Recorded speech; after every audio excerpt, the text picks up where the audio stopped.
Gente, tá um calor desgracento. Eu tô aqui tomando um energético, que é um negócio que eu não tomo há anos, mas eu tô tentando esvaziar o meu minibar, porque vocês sabem que eu vou me mudar, né? Já fiz o tour pelo meu AP, agora eu preciso eliminar tudo que tem dentro das geladeiras pra não jogar nada fora.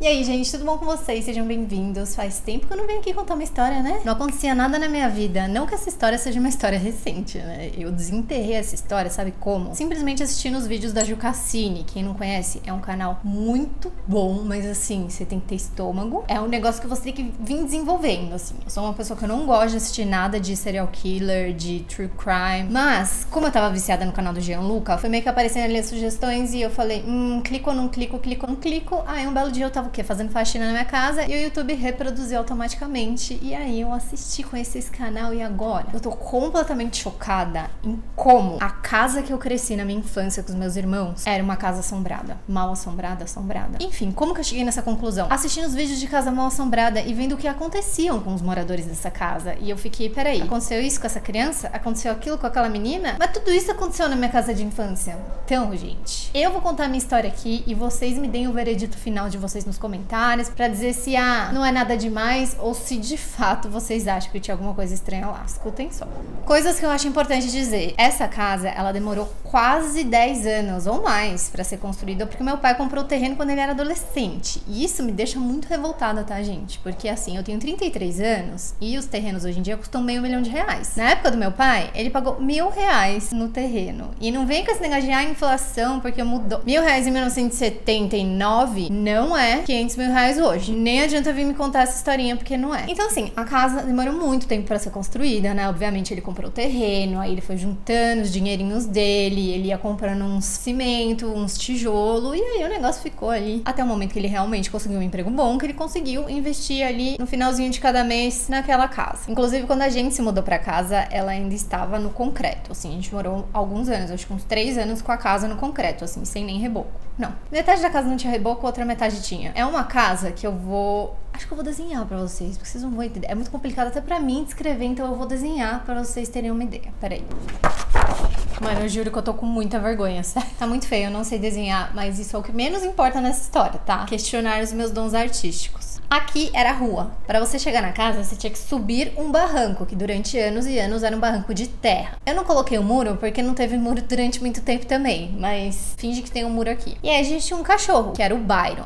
Ele era um Rottweiler gigantesco, sério. E a gente tinha medo do Byron porque ele era agressivo, ele não foi adestrado, não foi treinado e a gente realmente morria de medo. Morava o meu pai, a minha mãe, que na verdade é minha madrasta, né? Mas ela me criou desde pequena, então eu considero ela minha mãe. Eu, que sou a filha mais velha. Eu tenho um irmão, mas o meu irmão morava com a mãe dele, ele só passava o final de semana com a gente. Então os moradores da casa, meu pai, minha madrasta, eu, minha irmã do meio e a minha irmã mais nova. E a casa tinha 3 andares, era uma casa grande, tá? Aqui em cima ficava a sala, como a rua chegava daqui, ó. O térreo da sala, na verdade, era o 3º andar. É um pouco confuso, por isso que eu desenhei. Então a sala, a cozinha, tudo ficava aqui em cima. Aqui embaixo ficavam 2 quartos. Minhas 2 irmãs menores dormiam nesse andar aqui. E meu pai e minha mãe também nesse andar aqui. E quem que ficou no último andar? Eu, claro. Que eu tentei escrever meu quarto aqui, mas acho que vocês não vão enxergar. E essa aqui é minha cama. E esse andar aqui, ele também era térreo, porque isso aqui era um barranco, tá vendo? E aqui, com essas ondas, era a piscina. E o terreno do lado era uma floresta. Sim, uma floresta. Tudo quanto é bicho que vocês podem imaginar, que até hoje tem uns dinossauros lá. Bom, já eu pego isso aqui de novo que meu braço tá doendo. Vocês entenderam como era a casa, né? Eu ficava no andar de baixo, no meu quartinho. Só que o andar de baixo, depois da piscina, tinha essa floresta. E só pra vocês terem uma ideia de quando eu falo que tinha uma floresta lá do lado, é que realmente, ainda mais na época que a gente se mudou pra lá, que todo mundo era criança ainda, era tudo mato, gente. No sentido de que às vezes chegava a perua escolar pra buscar, meus pais trabalhavam, né? Então eu e minhas irmãs, a gente ia... Aliás, a pequenininha nem era nascida nessa época que aconteceu isso, que não tinha muro, no caso. A perua chegava e tinha, tipo, vacas no jardim. E a gente ficava morrendo de medo de atravessar entre a porta da casa e a porta da perua, que tinham animais. Ah, mas vaca é domesticado. Pois é, mas tinham outros tipos de animais, tipo jaguatirica, que é como se fosse uma mini onça. Tinham esses lagartos enormes. E, inclusive, aquele biólogo bem famoso, Richard alguma coisa, ele tinha um zoológico lá dentro, que depois foi fechado por causa de um monte de coisa errada que ele fazia lá com aqueles animais. Deus me livre de saber o que ele fazia. Mas, por exemplo, já apareceram cobras lá, lá, e aí a gente pegava pra criar cobra e levava nesse zoológico pra saber se era uma cobra que comeria seres humanos ou era uma cobra que só comia caramujo, e aí era uma cobra que só comia caramujo. A gente teve cobra, a gente teve pato, galinha, pintinho. Naquela época também eles vendiam pintinho na feira, gente. Vocês não vão saber que época foi essa. Eles tingiam o pelo do pintinho e davam. Eles vendiam por R$1. Caso você não saiba, o pintinho macho na indústria do ovo, do frango, da carne, ele não serve de porcaria nenhuma. Eles são triturados. Eles são, literalmente, eles fazem assim e jogam no triturador. É assim que funciona. Só que alguém teve uma ideia genial e falou, vamos vender então, lucrar R$1 ao invés de jogá-los no triturador. E aí, né, criança, meu pai tava realizando o sonho dele, que ele finalmente conseguiu construir aquela casa e era grande, tinha um quintal grande, então a gente tinha muito bicho. Até tartaruga a gente teve. Só que esses bichos, meio que todos morriam. Alguns o cachorro comia, outros, algum outro animal comia. Como eu disse, tinham vários outros animais na região. Fora os insetos, né? Obviamente, tinham muitos insetos que entravam pela casa, uns bichos que, juro, com 2 cabeças, assim, uma coisa de louco. E a minha irmã do meio morria de medo. Ao mesmo tempo que, né, não é legal ter muitos insetos na casa, era legal viver, né, ter uma infância numa casa onde a gente tinha um contato maior com a natureza. Não vou mentir pra vocês que eu, pelo menos, me diverti bastante. Tirando o dia que eu tomei uma bronca porque eu tinha que estar cuidando da minha irmã mais nova, que eu sou 9 anos mais velha que ela. E aí eu me distraí, e aí quando eu fui olhar, ela tava com um negócio na boca. Quando eu fui tirar, uma mariposa gigante que ela tava chupando, porque assim... Sabe que eu tô contando história de terror, né? Vai ficar estalando as coisas aqui na minha casa. E aí vocês já entenderam, né? Muito bicho, muito barulho e tal. Só que vamos relembrar que eu, na época que eu tinha uns 10 anos, morar num andar onde ninguém mora, que é o andar que tem a floresta, que grita à noite. Não sei se vocês já ouviram o barulho de mato à noite. Silêncio não é. Eu prefiro ficar ouvindo o barulho da britadeira aqui do meu lado do que ouvir aqueles barulhos que quando eu tinha 10 anos, hoje em dia eu amo, óbvio, mas quando eu tinha 10 anos, a minha imaginação ia muito longe. E tinha uma coruja que falam que é a coruja do mato, mas não é a coruja do mato. Na verdade é um pássaro, porque eu lembro que quando eu era mais velha eu cheguei de madrugada em casa e eu dei de cara com aquele bicho. Tem um olho desse tamanho, é a coisa mais bizarra do mundo. E esse pássaro, dentro dessa floresta, à noite, uma criança que tá sozinha num quarto lá, praticamente no porão da casa, ele fazia tipo...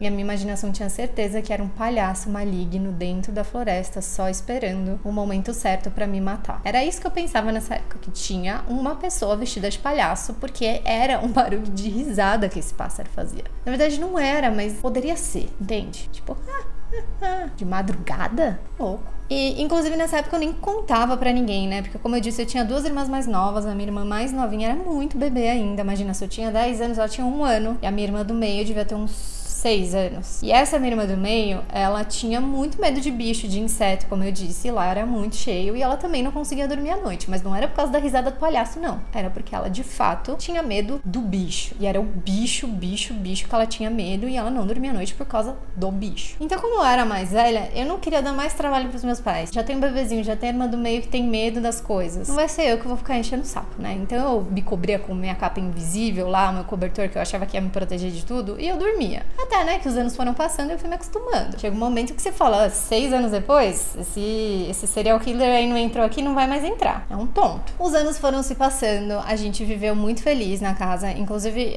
esse número que eu tenho aqui no meu braço é o número da casa que eu morei, porque eu tenho lembranças boas. Hoje em dia que eu fui ligar os pontos que eu falo, alguma coisa de estranha não estava certa, porque o que acontecia, né? Os meus pais brigavam muito, porém acho que é normal, né? Pais brigarem, hoje em dia eles são até separados. Acontece que eu, vivendo ali naquele último andar, eu comecei a ter episódios de sonambulismo, que não adianta me perguntar porque eu não lembro. É realmente o relato das pessoas dizendo que eu acordava de madrugada e ficava falando e andando pela casa. E o meu medo, na verdade, era eu abrir a porta daqui, porque o meu quarto tinha uma porta que dava pra piscina. O meu medo era eu abrir a porta pra piscina e ir pra essa floresta à noite, tá? Mas isso nunca aconteceu, eu acho. Mas eu nunca acordei com um pé sujo de terra. E a minha irmã do meio via o bicho, ela também às vezes conversava, mas acho que é normal crianças terem amigos imaginários. Ela também falava muito sozinha. A minha irmã mais novinha tinha muitos problemas de respiração que ela não tem, mas hoje em dia ela tinha muita falta de ar do nada. Então minha irmã mais nova sem ar, a minha irmã do meio via o bicho, falava com coisas. Eu era sonâmbula à noite, meus pais brigavam muito. Os bichos que a gente tinha morriam. Até aí, tudo bem, a gente consegue explicação pra essas coisas, né? É uma região, né, de muito mato, qualquer bicho pode matar os animais, pais brigam, crianças têm falta de ar, têm amigos imaginários e são sonâmbulas às vezes. Acontece que eu nunca fui sonâmbula quando eu ia visitar minha avó na casa dela, por exemplo. Eu nunca mais fui sonâmbula quando eu morei com outras pessoas em Dubai ou aqui mesmo. Quer dizer, não dá pra saber se eu sou sonâmbula se eu moro sozinha. Porém, nunca tive relatos de sonambulismo além da época que eu morava nessa casa. Aí, gente, as coisas começam a ficar estranhas, porque o meu pai e a minha madrasta se separaram. Foi um momento bem doloroso na minha vida, porque eu cresci com a minha madrasta e com as minhas irmãs, né? Então, a partir do momento que elas saem de casa e fica eu e o meu pai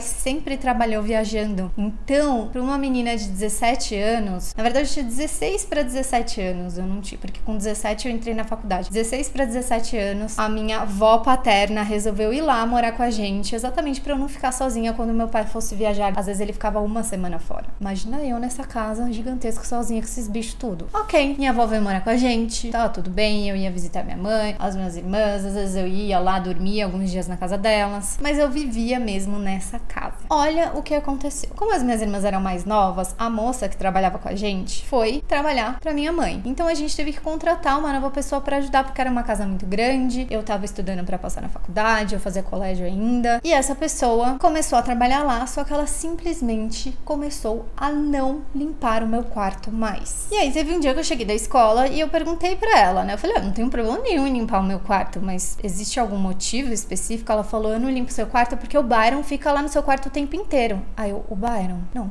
O Byron fica preso de dia, ele é um cachorro bem agressivo, até eu tinha medo dele. Então o Byron, que é este cachorrinho aqui, ele ficava num canil, a gente tinha um canil grande pra ele ficar durante o dia e durante a noite ele ficava solto. Só os meus pais conseguiam interagir com ele, gente. Eu sei, essa história é muito triste, eu me sinto muito responsável pela vida do Byron. Eu acho que, sei lá, hoje em dia ele já morreu, mas eu confesso pra vocês que eu me sentia bastante segura com ele lá, por mais que eu não tivesse tanta interação com ele. Mas ela dizer que o Byron tava aqui, sendo que o Byron tava aqui, eu comecei a achar essa pessoa estranha. Eu falei, olha, ou ela não quer realmente arrumar o meu quarto, não tem problema, ou ela é meio doida, né? E aí a minha avó começou a perder a paciência, demitiu ela, chamou outra pessoa pra trabalhar lá. Essa pessoa, na primeira semana de trabalho dela, a minha avó tinha saído pra comprar cigarro, que minha avó era viciadinha em fumar. Eu cheguei da escola e aí eu cheguei por aqui, desci essa escada e dei de cara com a moça bem aqui no meio, olhando pra escada, bem no final, no meu quarto. E ela tava com uma bacia de roupa passada, assim. E aí eu falei, por que você tá olhando ficcionada lá pra baixo? Aí ela, Carol, não desce pro seu quarto agora. Aí eu falei, por quê? Ela falou, porque eu acabei de ver um lobo dentro do seu quarto. Eu falei, mano, um lobo dentro do meu quarto? Aí na hora eu lembrei da outra moça, que nem conhecia essa moça, que cismava que não ia limpar o meu quarto porque o Byron, o cachorro da casa, tava lá embaixo. Sendo que o Byron é um Rottweiler, então é um cachorro grande e preto. E essa moça tá falando que viu um lobo grande e preto no meu quarto e elas nunca se viram. Como assim elas estão vendo a mesma coisa? E aí na hora eu lembrei, ó, fico até arrepiada, do bicho que a minha irmã do meio tanto via. Inclusive, se você estiver vendo esse vídeo, eu vou querer saber dessa história, porque eu conversei com a minha irmã mais nova esse final de semana e é por isso que eu tô contando essa história. E a minha irmã mais nova ficou completamente em choque, porque como elas não moravam na casa mais, morava só eu, minha avó, meu pai viajando, e elas moravam em outra casa, elas não sabiam da história que eu tinha vivido com essas duas moças que foram trabalhar, que viam o tal do bicho preto, o lobo preto. E aí a minha irmã mais nova disse que quando ela tinha mais ou menos uns 5, ela era muito pequenininha, né, antes dela se mudar, ela teve a mesma experiência, só que lembra, o quarto dela era aqui, não era aqui. E ela disse que chegou, desceu pro quarto dela, abriu a porta e fechou a porta correndo. E virou pra mãe dela e falou, o Byron tá no meu quarto, o Byron tá no meu quarto. E aí quando a mãe dela veio, abriu a porta, falou, o Byron tá no seu quarto, você tá vendo coisa? E aí ela sempre achou que ela estava vendo coisa, mesmo a coisa que ela viu sendo muito real. Então, gente, a gente contou essa história, como eu disse, nesse final de semana, pro meu pai, pra mulher dele, né, que a minha mãe, minha madrasta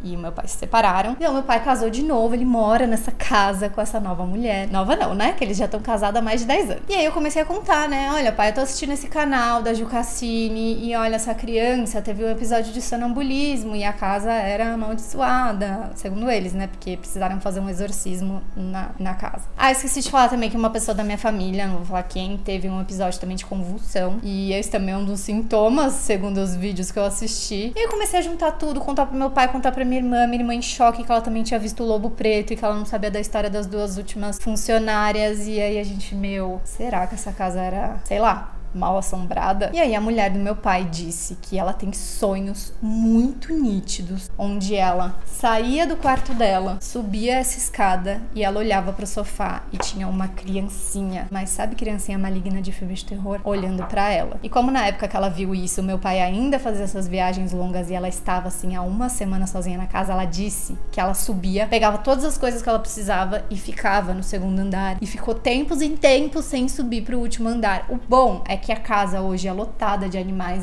lindos, gatos, cachorros. E eu não acho mais que a casa é amaldiçoada hoje em dia, mas que antigamente ela tinha essas histórias estranhas do bicho preto, ela tinha. E aí o meu pai resolveu contar uma história pra gente que ele nunca tinha contado. Vocês lembram que eu contei que a casa ficou aí 10 anos, 15 anos pra ser construída? Existiu um período que vários pedreiros moravam na casa. E que o meu pai chegava, ele passava semanas sem ir lá. E às vezes ele chegava e eles estavam fritando animais silvestres. Inclusive, esses pedreiros foram ameaçados pelos vizinhos de serem denunciados. Você não pode matar a fauna local, né? Os animais silvestres e fritar pra comer. Então, saruê, que é tipo um gambá da nossa Mata Atlântica, cachorro, sabe-se lá o que eles matavam e comiam lá. Mas não era só isso. Teve um dia que meu pai chegou na casa, ela já estava construída, né? No tijolo, ainda não tinha. Quando ele tinha colocado um pouco da argamassa, assim, ele passou acho que um mês fora e quando ele voltou, tinha um símbolo, um pentagrama bem grande, pichado, na parede principal quando você chega na casa. Aqui.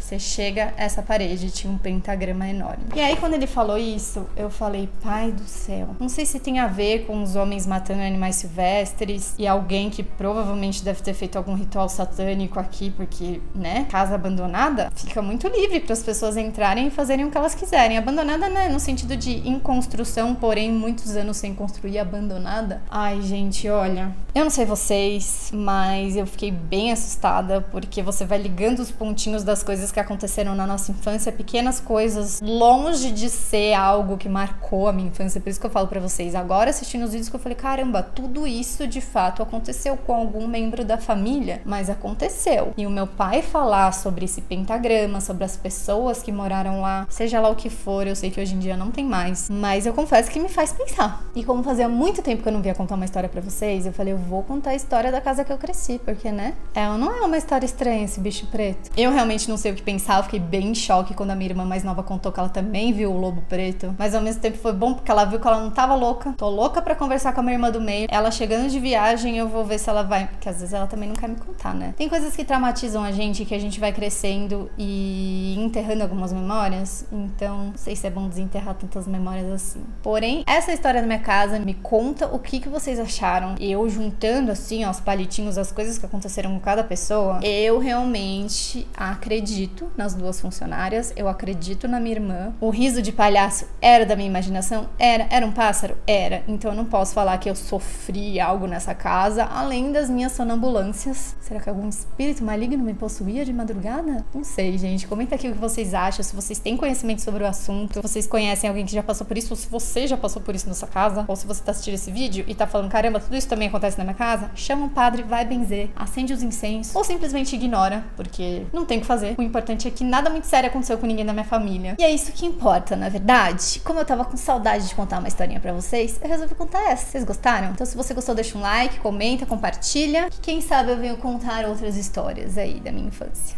tá bom? Obrigada por assistirem até aqui, um beijo e até a próxima.